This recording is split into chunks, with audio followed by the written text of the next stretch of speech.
সাল্লাল্লাহু আলাইহি সাল্লামের এক হাদিসের মধ্যে বলছে 40 সাহাবীরা ব্যাখ্যা করছেন মুহাদ্দিসিন, সেই 40টা হতে পারে 40,000 বছর। 40,000। এই জন্য বাপ একটা কথা হলো, সর্বশেষ যেই লোকটা কবরে যাবে, শেষ যেই ব্যক্তি মরবে পৃথিবীতে, হতে পারে তাকেও শুধু কবরেই থাকতে হবে 40,000 বছর। 40,000 বছর, এরপরে তো আখিরাত।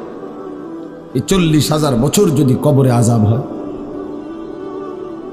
40,000 বছর যদি কবরে আযাব হয় ভাই, তখন কি হবে? এবার ভেবে দেখেন, এখন যারা কবরে যাচ্ছে, হ্যাঁ, নূহ আলাইহিস সালামের জামানায় যারা মারা গেছে, ইব্রাহিম আলাইহিস সালামের জামানায় যারা মারা গেছে, নবীজি সাল্লাল্লাহু আলাইহি সাল্লাম তো 1,500 বছর আগে ইন্তেকাল করছেন, 1450 বছর আগে। তো ওই সময়ে যারা মারা গেছে তারা কবরে পড়ে আছে আজকে 1,500 বছর, 1,500 বছর, 1500 বছর। তাহলে নূহ আলাইহিস সালামের জাতি কত বছর থেকে পড়ে আছে? কোথায় নূহ নবী, কোথায় আমাদের নবী? কত ব্যবধান! এই জন্য বাপ, শুধুমাত্র কবরের বিষয়টাই তো সাংঘাতিক, আখিরাত তো পড়ে। শেষ ব্যক্তিটাও যদি কবরে থাকতে হয় 40,000 বছর, তো এখনকার মানুষগুলো আছে কত কাল ধরে। এই যার কবরে আযাব হচ্ছে, আহা বাপ, সে কি পরিমাণ কষ্ট পাচ্ছে ভাইবা দেখে। কবরবাসীদের রুহের মাগফিরাত, আরে ভাইয়া একবার চোখ বন্ধ করে 1 সেকেন্ড ভাবেন, আজ আমরা যাদের রুহের মাগফিরাত কামনা করলাম, এই 20 বছরের ব্যবধানে, 30 বছরের ব্যবধানে, 10 বছরের ব্যবধানে, 50 বছরের ব্যবধানে, আবার এর পরের লোকেরা আমাদের রুহের মাগফিরাত কামনা করে। এটা কি পরিমাণ বাস্তবতা, কি পরিমাণ বাস্তবতা! এটাকে অস্বীকার করার, না বুঝার কিছুই নাই, মৃত্যুকে না বুঝার কিছুই নেই। কারণ এত বেশি জলজ্জান্ত আল্লাহ তাআলা এটা আমাদের সামনে দেখাইছেন, এত মানুষের মৃত্যু আল্লাহ আমাদের সামনে দেখাইছেন, এটাকে অস্বীকার করার, না বুঝার কিছুই নেই। তো চলেন, এরপরে আল্লাহ তাআলা ইসরাফিলকে আবার জীবিত করবেন।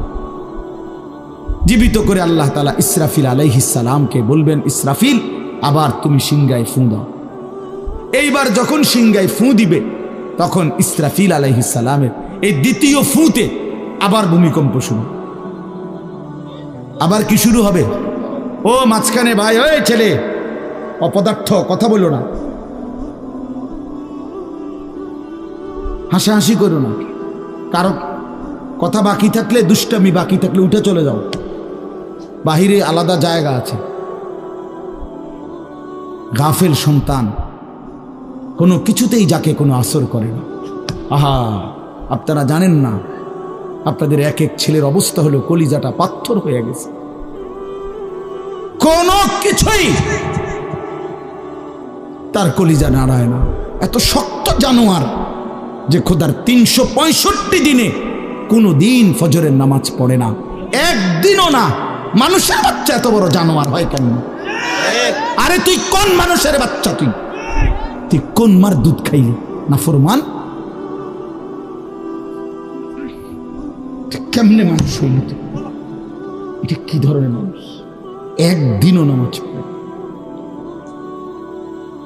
ছি ছি ছি ছি ছি! মুসলমানের বাচ্চা এত বড় জানোয়ার হয় কেমনে? কোনো দিন নামাজ পড়ে না, 6 মাসে 9 মাসে কোনো দিন বলতে পারবে না নাফরমান কোনো দিন 5 ওয়াক্ত নামাজ পড়ছে কিনা। হায় হায়, এত বড় অসভ্য!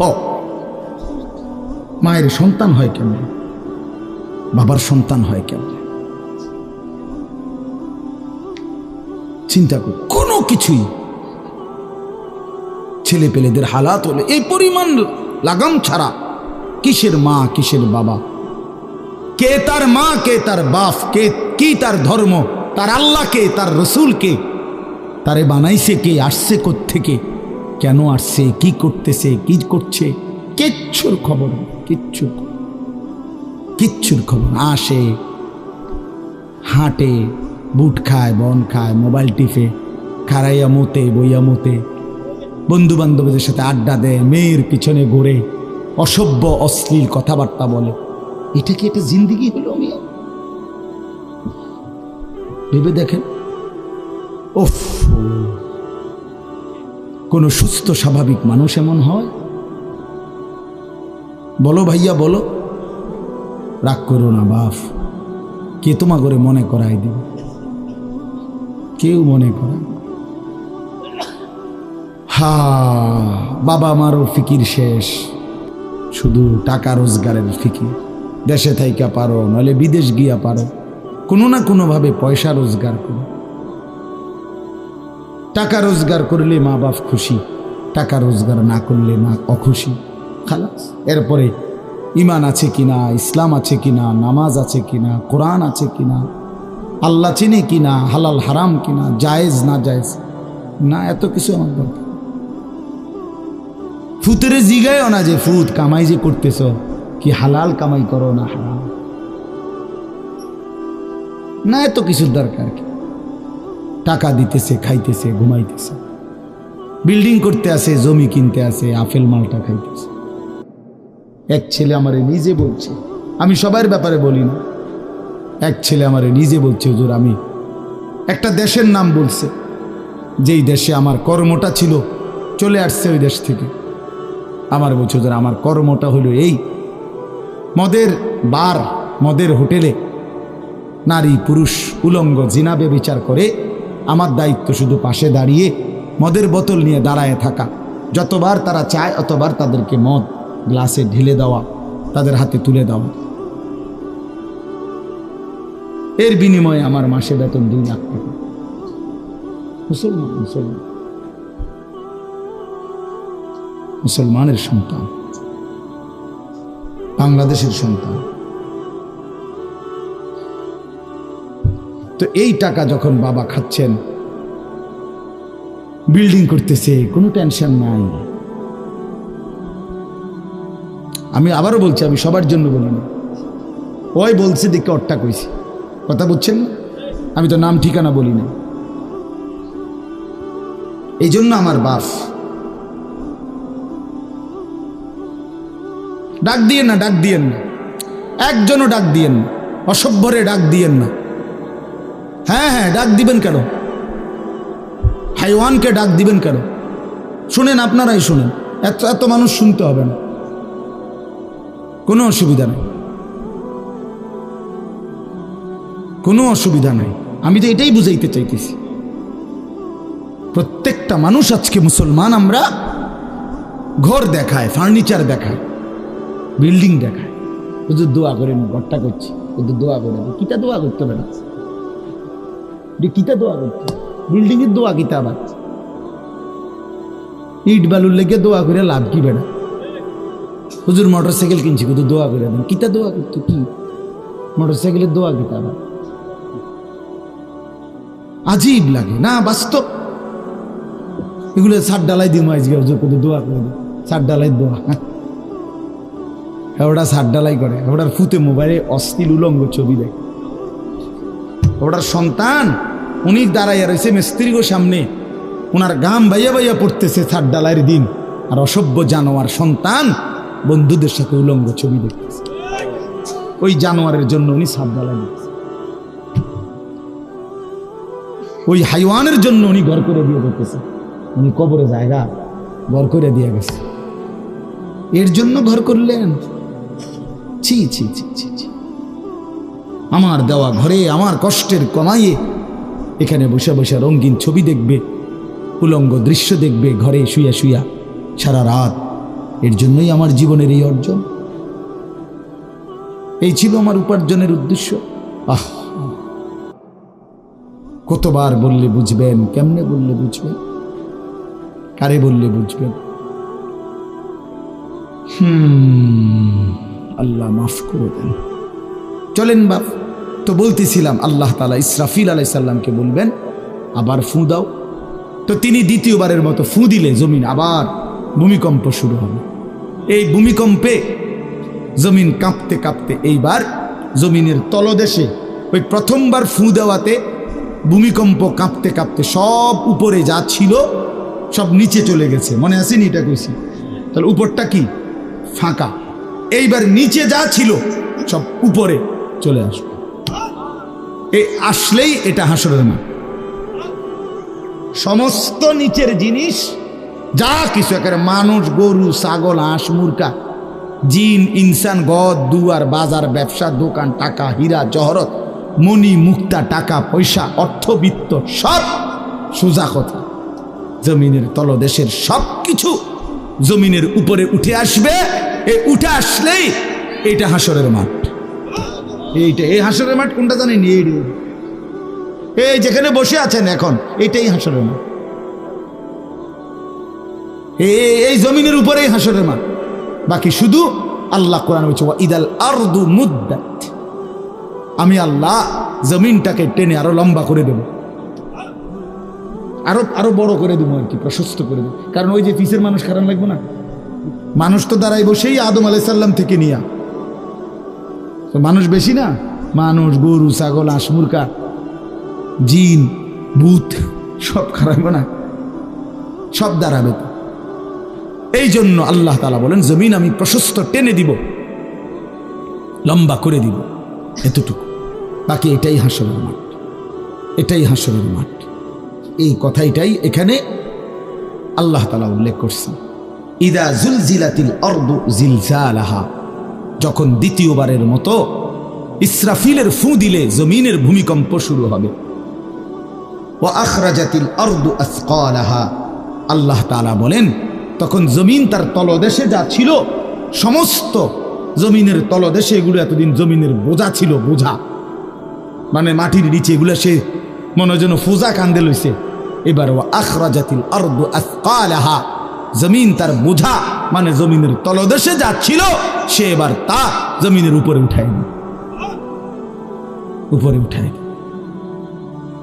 এরপরে আশ্চর্য কথা শুনেন, এরপরের কথাটার জন্য রাসূলুল্লাহ সাল্লাল্লাহু আলাইহি সাল্লাম হাদিসে বলছেন, এই ভাই শুনেন, ছেলেরা তোমরাও শোনো।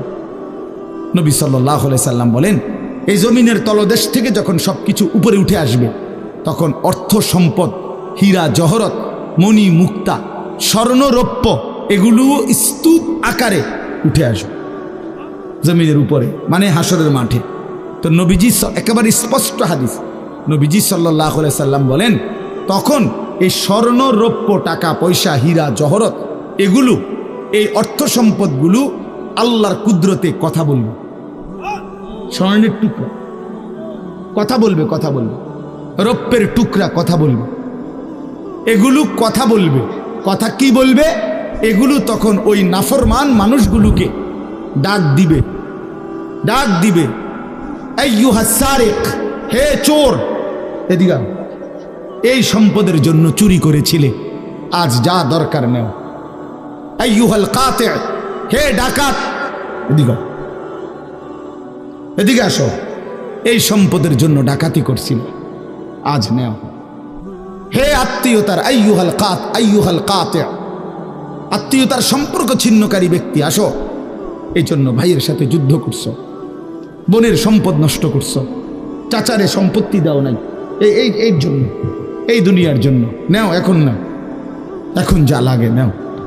এইভাবে প্রত্যেক নাফরমান পাপীকে, হে হারামখোর, সুদ করে দিগা, এখানে টাকা যা লাগে নে, নে বাটপার, এখান থেকে টাকা নে, কি পরিমাণ টাকা দরকার ছিল নে। এইভাবে রাসূলুল্লাহ সাল্লাল্লাহু আলাইহি সাল্লাম বলেন দুনিয়ার এই সম্পদগুলো কথা বলবে আর ডাকবে। ডাকলে মানুষ, আচ্ছা এটা তখন কেরম লাগবো? কথা বোঝেন নাই? এটি যখন কথা বলবে, ডাকাডাকি করবে, মানুষ কি বলবে? লোকেরা তো সবাই দাঁড়াইছে, মানুষও তো দাঁড়াইছে, তারারই তো ডাকতেছে, তো তারা কি বলবে? ওয়াকালাল ইনসানু মা লাহা, আল্লাহ নিজেই বলতেছে, লোকেরা তখন মানুষগুলো বলবে মা লাহা, এটা কি হলো? আরে এইটা কি কারবার? এগুলো কথা বলে কেমনে? এগুলো কি কয়? এরা আমার চিনল কেমনে? আমি যে সিটার, আমি বাটফারে চিন্তা লাগলো, ইন্নারিল্লাহ, একের পুরা ধরা, অনবিচার আচার কিছুই শুরু হয়েছে না, এখনই বেজ্জুতি, বাকিটা তো অবস্থা খারাপ। মানে অর্থাৎ মানুষগুলো অবাক হয়ে বলবে মা লাহা, কি হলো জমিনে, কি হলো এগুলোর, এরা এমন করছে কেন, এরা কথা বলছে কেন? আল্লাহ বলেন ইয়াউমাইদিন তুহাদ্দিসু আখবারাহা। আল্লাহ তাআলা বলেন, বান্দা হে কি দেখছো হবে? এই মাত্র দেখলা স্বর্ণ রূপ্য টাকা পয়সা কথা বলে, এখনে না দেখবা আসল খেলাটা। ইয়াউমাইদিন তুহাদ্দিসু আখবারাহা, আল্লাহ বলেন এখন দেখবা সরাসরি এই হাসরের মাঠে তোমার সামনে তোমার পায়ের নিচের জমিন তোমার পুরা জিন্দেগীর কথা, তোমার যত তথ্য ভালো কিংবা মন্দ, নেক কিংবা গুনাহ, তোমার সমস্ত কিছু রাতের কিংবা দিনের, একাকী কিংবা প্রকাশ্যের, গোপন কিংবা আড়ালের, আল্লাহর কসম জমিন সবটা এখন তোমার সামনে বলে দিবে। ইয়াউমাইদিন তুহাদ্দিসু আখবারাহা। রব্বুল আলামিন বলেন জমিন সবটা কথা বলে দিবে, ভালোটাও মন্দটাও, আলোটাও অন্ধকারটাও, একাকীও অন্ধকারেও, প্রকাশ্যেও সবার মাঝেও সব বলে দিবে। রাতের চুরি বলে দিবে, রাতের তাহাজ্জুদটাও বলে দিবে, মদের আড্ডার কথাও বলে দিবে, জুয়ার আড্ডার কথাও বলে দিবে। সারা রাত যুবক উলঙ্গ ছবি দেখেছ, আল্লাহর কসম সেটাও বলবে। যে যুবক মালিকের সেজদা দিয়েছে সেটাও বলবে। তাহাজ্জুদ শোনাবে, আবার সবার সাথে যে জামাতে নামাজ পড়েছে এটাও বলবে, সব কিছু বলে দিবে। আল্লাহ বলেন যদি মানুষ ভাবতে চাও জমিন কিভাবে কথা বলে, স্বর্ণরৌপ্য কিভাবে কথা বলে, আল্লাহ বলেন বিআন্না রাব্বাকা আওহা লাহা, আল্লাহ তাআলা আদেশ করেছেন বলেই কথা বলে। আল্লাহ বললে, হুকুম করিলে আল্লাহর গোটা কায়নাত, গোটা সৃষ্টি জগৎটাই কথা বলে।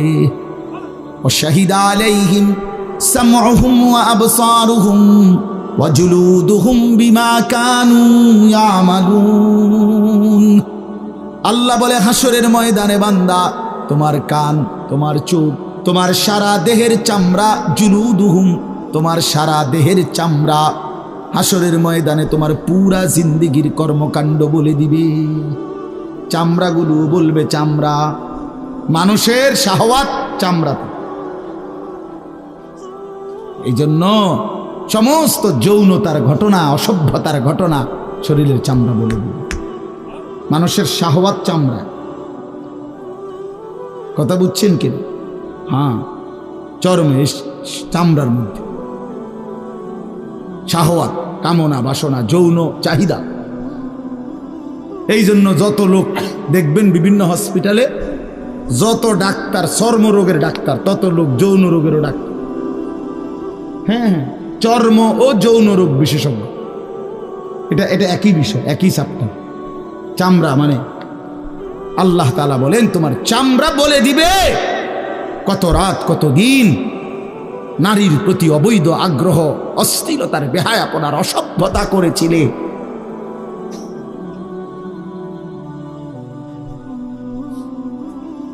হায় হায়, বিআন্না রাব্বাকা আওহা লাহা। আল্লাহ বলেন আমি আল্লাহ হুকুম করেছি বলে কথা বলি।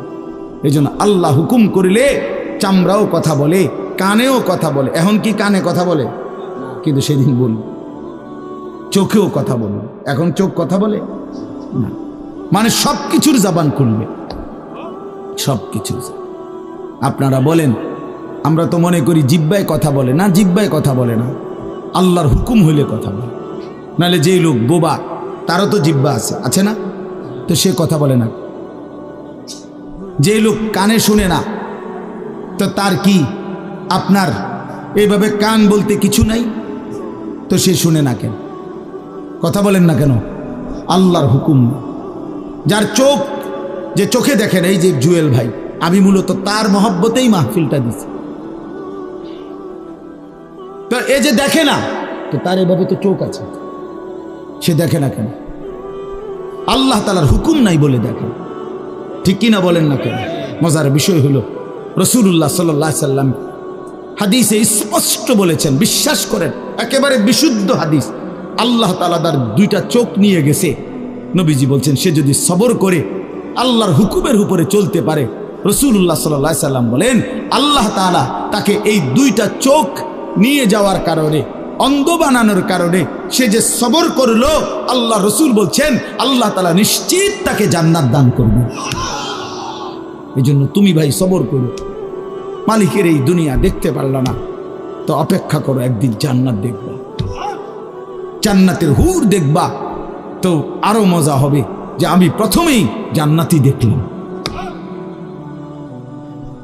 জান্নাতই দেখলাম। যা মালিক, দুনিয়া দেখলাম না তোমার, তুমি আমারে জান্নাত দেখাই। আল্লাহ তৌফিক দান করুন। ইয়াউমাইদিন ইয়াসদুরুন নাসু আশতাতান লিয়ুরাউ আমালাহুম, আল্লাহ বলেন তখন দলে দলে ফেরেশতারা মানুষগুলোকে লাইনবদ্ধ সারিবদ্ধ করে দলে দলে বানাবে। লোকেরা পরস্পর, প্রত্যেকটা মানুষকে ফেরেশতারা আলাদা আলাদা গ্রুপ বানিয়ে দেবে হাসরের ময়দানে।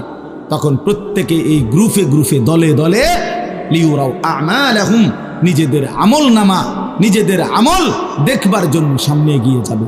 অর্থাৎ প্রত্যেককে তার আমল নামা দেখবার জন্য, দেওয়ার জন্য নির্দিষ্ট জায়গায় নিয়ে আসবে। নেওয়ার পরে সেখানে প্রত্যেকের ফাইল, প্রত্যেকের খাতা আমল নামা তার হাতে তুলে দেওয়া হবে। দিলেই সে দেখবে। আল্লাহ বলতেছেন ফামান ইয়ামাল মিসকালা যাররাতিন খায়রান ইয়ারা, এক বিন্দু, এক অণু পরিমাণ, পরমাণু পরিমাণ, সামান্য থেকে সামান্য পরিমাণও নেকি, কল্যাণ, তাও তুমি দেখতে পাবা। ওমান ইয়ামাল মিসকালা যাররাতিন শাররান ইয়ারা, বিন্দু থেকে বিন্দু মন্দ যা করেছিলে তাও তুমি দেখতে পাবে। এক জাররা, মূলত জাররা বলে তাফসীরের মধ্যে লিখছে লা ওয়াজনা লাহু লা জিনাতা লাহা, যেটার কোনো ওজন হয় না, এত সামান্য, এত সামান্য, ওজন নাই, মানে 100 গ্রামও না, 10 গ্রামও না, 1 গ্রামও না, আধা গ্রামও না, এত সামান্য, এটা কোনো ওজন নাই, ওজন নাই, ওজন আসে না আর কি, ওজনে হয় না, এরে বলে জাররা। তাফসীরের মধ্যে লিখছে কোনো ব্যক্তি, হযরত আব্দুল্লাহ ইবনে আব্বাস বলেন, কোনো ব্যক্তি যদি মাটিতে এমনি হাত মারে, মানে হাত লাগাই আবার উঠাই লাইছে, তখন এই যে বালুগুলো লাগছে, এই বালুর যেগুলো হাত থেকে ঝরে পড়ে কণা, এগুলো তার চাইতে সামান্য এক জাররা। আমার উস্তাদ বলছিলেন ছাত্র জীবনে আমাদেরকে যে মানুষ যে কাপড় ধুইয়া চিপে, কাপড় এমনি চিপ্পা রৌদ্র দেয় না, মানে চিপ্পাই তো ফানি ফেলায়, তো কাপড় চিপ্পা সাইরা মানুষের একটা স্বভাব হইল রৌদ্র দেওয়ার আগে এটার একটা ঝাড়া মারে, লুঙ্গিটারে একটা আগে কি মারে, ঝাড়া দিয়া এরপরে দেয়। এই যে লুঙ্গিটা ঝাড়া দিলে যে ছোট্ট ছোট্ট পানির ফোঁটা ছিটকাইয়া পড়ে, এই ফোঁটা এগুলো পিচ্ছি পিচ্ছি, এগুলো এক একটা জাররা, অথবা তার চাইতে ছোট। এটার ওজন আসবে না, এটা 1 গ্রামও হবে না, আধা গ্রামও হবে না। এই সামান্য ভালোটাও তুমি দেখবা, মন্দটাও দেখবে। কেমনে আড়াল করবেন ভাই? নিজেকে আড়াল করবেন কেমনে বাপ? যুবক তুমি কেমনে আড়াল করবা? কোরআন শরীফে আছে, আল্লাহ বলেন ইয়াউমা তুবলাস সারাইর, বান্দা আমি হাসরের ময়দানে তোমার অন্তরের গোপন বিষয়গুলো, যেগুলো কেউ শুনে নাই, তুমিও বলো নাই, শুধু মনে মনে কল্পনা করছিলা ভালো কিংবা অসৎ, সেগুলো হাসরের ময়দানে তোমার সামনে খুলে দেব। হ্যাঁ, আফালা ইয়ালামু ইযা বু'সিরা মা ফিল কুবুর ওয়া হুসিলা মা ফিস সুদূর। আল্লাহ তাআলা বলেন এই বুকের ভিতরে, অন্তরের ভিতরের যেই কথাগুলো, সেগুলো খুলে দেব। এই জন্য আজকে আমার কথা এখানে শেষ। আমি এতটুকু কথাই বলতে চাই, এই 99 নম্বর সূরাটা আমাদেরকে এই কথার সবক দিচ্ছে যে আমরা আমাদের জিন্দেগির 1 সেকেন্ড, একটি নিঃশ্বাস আড়াল করবার সুযোগ নেই। হিসাব দিতে হবে, হিসাব দিতে হবে। 1 মিনিট, 1 সেকেন্ড, 1 পলক, 1 লম্হা, 1 মুহূর্ত আমাদের আড়াল করবার সুযোগ নাই ভাই। ভালোটার প্রতিদানও নিতে হবে, মন্দটারও প্রতিদান নিতে হবে। তাইলে কেন জীবন নষ্ট করব? কেন হায়াত নষ্ট করব? আমার অনুরোধ রইল, যতগুলো যুবক ছেলে আছো ভাই, তোমাদের কাছে অনুরোধ, মৌলানা কথা বলবে, এরপরে আরও একটু বয়ান হলে এরপরে দোয়া হবে, কিন্তু আমার মাঝখান দিয়ে এই কথাটাই আমি অনুরোধ করে বললাম, প্রত্যেকেই দয়া করে আল্লাহর ওয়াস্তে, আল্লাহর ওয়াস্তে নিজের জীবনের কদর করো ভাই। আমার এটাই শেষ কথা। যুবক ছেলেরা, তুমি আমার সাথে এখন যাইবা না, আমিও তোমার সাথে যাব না। এই দুনিয়াও যেমন আমি আলাদা চলে যাচ্ছি, আপনারাও আলাদা চলে যাবেন, কিন্তু বাস্তব কথা হলো আমি আপনি প্রত্যেকে আলাদা আলাদা কবরে আখেরাতে আল্লাহর সামনে মুখোমুখি হইতে হবে। এজন্য হাত জোর করে অনুরোধ করছি ভাই, নিজেরে নষ্ট করো না। একটা ছেলেও যদি বুঝো, আমার অনুরোধ রইল তোমার প্রতি, তুমি নষ্ট হইও না, চরিত্রহীন হইও না, তুমি হায়াতটা শেষ করে দিও, কষ্ট পাইবা। এই নারী ছবি, অশ্লীল দৃশ্য, উলঙ্গপনা, বেহায়াপনা, এই জেনা ব্যভিচারের দৃশ্য, এগুলো দেখো না। চেষ্টা করো 5 ওয়াক্ত নামাজ পড়তে, 5 ওয়াক্ত নামাজ পড়তে হিম্মত করলে পারবা ভাই। পেশাব পায়খানার পরে টয়লেট পেপার ব্যবহার করো, পানি ব্যবহার করো, দেখবা শরীর পবিত্র থাকলে আল্লাহর ইবাদত করতেও মন চাই। মূলত মানুষ অনেকের যাদের নামাজ ছুটে যায়, তাদের একটা বড় কারণ হলো তার শরীর অপবিত্র, শরীর নাপাক। আর নাপাক দেখে নেক কাজের তামান্না, আগ্রহ জাগে না। এই জন্য এই যে পেশাব করে পানি নেয় না, টয়লেট পেপার ব্যবহার করে না, এই অসভ্য এই কারণে নামাজ পড়তে চায়। বাস্তব কথা, এর তখন আর হায়া লজ্জা থাকে না। এই জন্য সবাই মিলে ইনশাআল্লাহ নামাজ পড়ে নিজেদের স্ত্রী, কন্যা, বোনকে পর্দা পশিদায় রাখতে চেষ্টা করেন। যে মেয়েটার পর্দা নাই, যে মহিলার পর্দা নাই, বিশ্বাস করেন যে তার নিজের ইজ্জত, নিজের কদর, নিজের সতীত্ব, নিজের পর্দার কদর বোঝে না। এটা কোনো নারী না, এটা কোনো মহিলা না, এটা প্লাস্টিক জাতীয় কিছু হইতে পারে। এটা এক ধরনের প্লাস্টিক, এটা এক ধরনের অসভ্য। যে নারী বেপর্দা, যেই মেয়ে দুশ্চরিত্র, যেই মেয়ে চরিত্রহীন, যেই মেয়ে বেহায়ার মতো চলে, সে শুধু নিজের ক্ষতি করে না, সে একটি সমাজ নষ্ট করে, একটি মহল্লা শেষ করে। এই আগুন সারা মহল্লায় জ্বালায়া দেয়, তার রূপের যৌবনের আগুন জ্বালায়া অসংখ্য যুবকের জিন্দেগি নষ্ট করে। এই জন্য ওই জানোয়ার মনে রাখতে হবে, ওই অসভ্য নারী যতগুলো ছেলে তাকে দেখে অবৈধ কামনা বাসনা করছিল, এই সমস্ত যুবকের সমপরিমাণ গুনাহ ওই অসভ্য মেয়ে, ওই নর্তকী, ওই ব্যভিচারিণী নারী তাকে ভোগ করতে হবে। এত সোজা না। এই জন্য বাবাদেরকে বলি, ছেলেদের দিকে কদর করেন, মেয়ের দিকে নজর দেন, স্ত্রীর দিকে নজর দেন। ওই খাট পালং দেখাইয়েন না, বিল্ডিং উল্ডিং দেখাইয়েন না, ইতান দেখাইয়া লাভ নেই। উঠতে লাইলে সবারই ঘুমাইয়া লাগে, পরিশ্রম করে ঘুমাইলে এত কিছু লাগে না। কত মানুষ আছে এরকম যারা ফাওড়াও দোয় না, জুতাই নাই, বেটা ফাও দিব কি দিয়া বেটা। হ্যাঁ, সময় কর, এতটা ক্লান্ত থাকে যে শুইলেই কি এসে পড়ে ঘুম আসে। আল্লাহ আমাদের সবাইকে কদর করার তৌফিক দান করেন। আজকের এই মাহফিলকে আল্লাহ তাআলা ভরপুর বরকত দান করেন। আল্লাহ তাআলা আপনাদের সবাইকে কবুল আর মঞ্জুর করেন।